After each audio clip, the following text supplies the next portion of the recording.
Good morning. এসে গেছে আমাদের পিএসসি পরীক্ষা। পিএসসির যে টেন্টেটিভ একটা নোটিশ এসছে, সেই নোটিশ অনুযায়ী আমরা দেখছি যে সিলেবাস বলছে যে সিলেবাসটা ছিল আমাদের 9 বছর আগে 2015 যে পরীক্ষাটা হয়েছিল, সেই একই সিলেবাসটা কিন্তু আছে এবং এখনো পর্যন্ত কিছু ইনক্লুড হবে কি না বা কিছু কি মানে বাদ দেওয়া হবে কি না কিছু জানা নেই। যে সিলেবাসটা ছিল সেই সিলেবাসটাই আছে এবং তার উপর ভিত্তি করেই আমি আজকে বাংলার আরণ্যক উপন্যাসের প্রশ্ন উত্তর আলোচনা করতে চলেছি। আরণ্যক লিখেছেন বিভূতিভূষণ বন্দ্যোপাধ্যায় এবং এই যে উপন্যাসের তো অনেকগুলো পরিচ্ছেদ আছে। তো প্রথম পরিচ্ছেদের যে 4টে অধ্যায় আছে সেখান থেকে কিছু প্রশ্ন উত্তর আমি আলোচনা আজকে করতে চলেছি। তো প্রথম প্রশ্ন হলো, আরণ্যক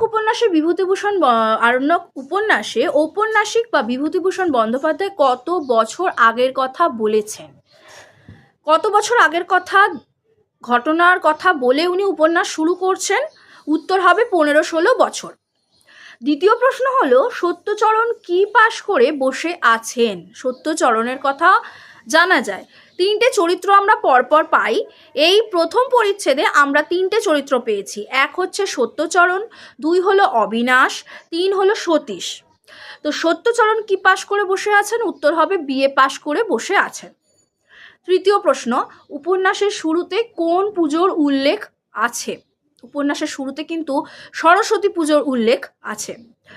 চতুর্থ হচ্ছে, মেষের চাকরের নাম কি? মেষের চাকরের নাম হলো জগন্নাথ।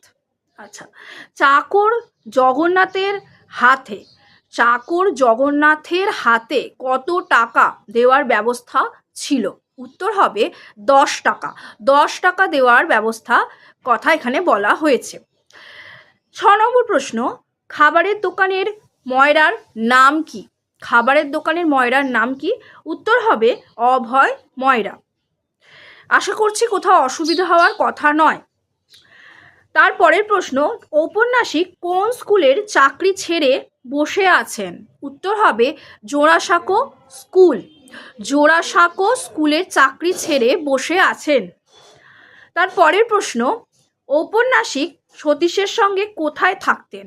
ঔপন্যাসিক সতীশ, এখানে কথকের কথা বলা হয়েছে, অর্থাৎ এখানে সত্যচরণের কথা বলা হয়েছে।